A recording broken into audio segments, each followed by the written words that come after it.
Class 10th exercise 12.3 question number 13 क्या कहता है question. In the given figure a square O A B C is inscribed in quadrant O P B Q if O A is equal to 20 centimetre. तो find करना area of shaded region, pi की value given है। समझते हैं question को। Quadrant दे रखा है, ठीक है, वही सर्कल का 1/4 हिस्सा, पूरा सर्कल में से एक हिस्सा निकला हुआ है, ठीक है। तो क्वाड्रेंट का मतलब क्या हो गया, इसमें एक तो एंगल 90 का हो जाएगा, सीधी सी बात है, ठीक है। ये एंगल कितने का हो जाएगा, 90 डिग्री का, ठीक। दूसरी बात, इसमें हमें गिवन क्या है, हमें दे रखा है उसने कि ओ से लेके ए तक जो है वो 20 सेंटीमीटर है, स्क्वायर है। तो भाई इसके सामने मतलब स्क्वायर की सारी साइडें कितनी होंगी, 20 की हो जाएगी ना। ये भी 20 की हो जाएगी, 20 सेंटीमीटर, ठीक। और ये भी 20 सेंटीमीटर हो जाएगी। अब जो है बात कहाँ अटक गई कि देखो एरिया ऑफ स्क्वायर तो निकल जाएगा, लेकिन क्वाड्रेंट के लिए मुझको रेडियस चाहिए जो मेरे पास नहीं है, ठीक है। रेडियस कैसे निकाल सकते हैं हम, देखो अगर मैं इस ओ को बी से मिला दूं, ओ को बी से मिला दिया तो ये क्या हो गया, ये कोई अगर कोई सर्कल है, सर्कल का मतलब क्या हुआ, जैसे कोई सर्कल है, ठीक है, सर्कल का ये one one one fourth part है, ठीक है, सर्कल में से 1/4 पार्ट है ना। तो अब यानी कि ये जो हिस्सा है तो ये रेडियस कहलाएगी ना। तो मुझे क्या करना पड़ेगा, ये वाला हिस्सा मुझे निकालना पड़ेगा, या मैं इसे निकाल लूँ, ठीक है। क्योंकि सेंटर से और सेंटर से बाउंड्री को टच करने वाली जो लाइन होती है सर्कल में वो रेडियस होती है, ठीक है, समझ में है ना। सेंटर से बाउंड्री को टच करने वाली लाइन कौन सी होगी, वो रेडियस होगी। तो अब हमारे लिए आर है, ठीक है, ये आर है। तो देखो मुझे ये 20 पता है, ये 20 पता है, तो मुझे ये क्या निकालनी पड़ेगी, ये निकालनी पड़ेगी ओ बी। तो ओ बी कैसे निकालूंगा मैं, ओ बी को निकालने के लिए पाइथागोरस थ्योरम का यूज करूंगा। कैसे, देखो ओ बी का स्क्वायर क्या लिखूं मैं, ओ बी का square is equal to, O B का square is equal to O A का स्क्वायर प्लस ए बी का स्क्वायर, ओ ए का स्क्वायर प्लस ए बी का स्क्वायर। सही है, समझ में आया ना, पाइथागोरस थ्योरम यही तो होती है। हाइपोटेनस का square is equal to base का स्क्वायर प्लस परपेंडिकुलर का स्क्वायर, वही करा हमने। तो ओ बी निकालनी है, ओ ए कितना 20 का स्क्वायर प्लस ये भी 20 का स्क्वायर। तो 20 कितना हो गया, 20 का स्क्वायर 400 प्लस का 400, ठीक है। अब 400 400 800, ठीक है। ये क्या है, ओ बी का स्क्वायर, खाली ओ बी लिखूँ तो क्या लिखूँगा मैं, रूट के अंदर 800। सही है।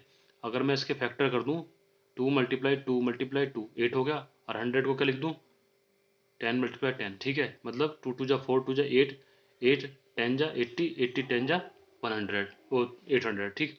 तो अब इनके पेयर बना लें, तो क्या लिख लूँ, 2 × 2 × 2 × 10⁻², समझ में आ रही है बात, ठीक।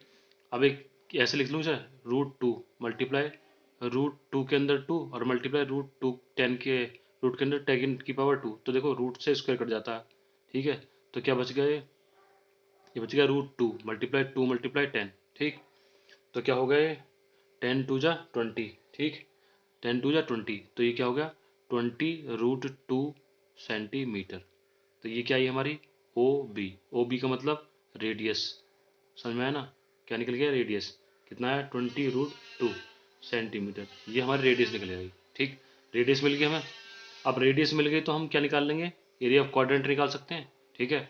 और एरिया ऑफ स्क्वायर क्या करेंगे, शेडेड रीजन निकालने के लिए, भाई पूरे क्वाड्रेंट का एरिया निकाल के उसमें से अगर एरिया ऑफ स्क्वायर निकाल दूं मैं, एरिया ऑफ स्क्वायर निकाल दूं, तो क्या हो जाएगा, मुझको शेडेड रीजन मिल जाएगा, ठीक है। तो देखो क्या करेंगे अब हम, area of shaded region is equal to area of quadrant, कौन सा क्वाड्रेंट है, पूरा O P B Q O, ठीक है ना, ये क्वाड्रेंट है। और माइनस का area of square, area of square कौन सा, ओ ए बी सी ओ, ठीक है, ये स्क्वायर है। तो हम क्या करें, एरिया ऑफ क्वाड्रेंट निकालने के लिए क्या फॉर्मूला लगाएंगे, एरिया ऑफ क्वाड्रेंट निकालने के लिए फॉर्मूला होता है θ/360 पाई आर का square minus area of square क्या होता है, साइड का स्क्वायर, ठीक है जी। थीटा हमारे पास कितना 90 डिग्री है ना, 90/360 मल्टीप्लाई पाई की वैल्यू हमें गिवन है ऊपर कितनी 3.14, 3.14 मल्टीप्लाई आर कितना है अभी निकाला हमने, ये आ गया तुम्हारा 20 √2 माइनस साइड कितनी है हमारी 20 है, 20 का स्क्वायर, क्लियर है, समझ में आ रहा है ना। 9 4 जा यानी कि 90 4 जा 360, ठीक है। और इसका पॉइंट हटाऊंगा तो 2 0 बढ़ जाएंगी, तो क्या बचा 3.3 14 अपॉन 4 मल्टीप्लाई 100 मल्टीप्लाई, देखो 20 मल्टीप्लाई 20 और √2 का स्क्वायर, ठीक है, वही बात होगी ना। और माइनस का 20 की स्क्वायर करेंगे तो क्या हो जाएगा 400, ठीक है। अब देखो ये क्या हुआ हमारे पास, ये 314 मल्टीप्लाई 20 मल्टीप्लाई 20 मल्टीप्लाई स्क्वायर से रूट खत्म, 2 बच गया अपन में 4 मल्टीप्लाई 100, ठीक, सही है। माइनस का 400 चल रहा है, तो देखो 1 0 1 0 1 0 1 0 कट गई। अब ये 2 से 2 बार 2 से 2 कैंसिल, कितना बच गया 1, सॉरी ये बच गया 314 माइनस का 400, ठीक है जी। और क्या बच रहा है हमारा, एक 2 बच रहा है, तो इसकी 2 को लिख लो, ये बच गया था हमारा, ठीक है ना। एक 2 से एक 2 कैंसिल, 2 से 2 बार 2 से एक 2 कैंसिल, ठीक है। तो इसकी मल्टीप्लाई कर लें हम, 2 4 जा 8, 2 2 जा 2 1 जा 2 और 2 3 जा 6, ठीक है, माइनस का 400।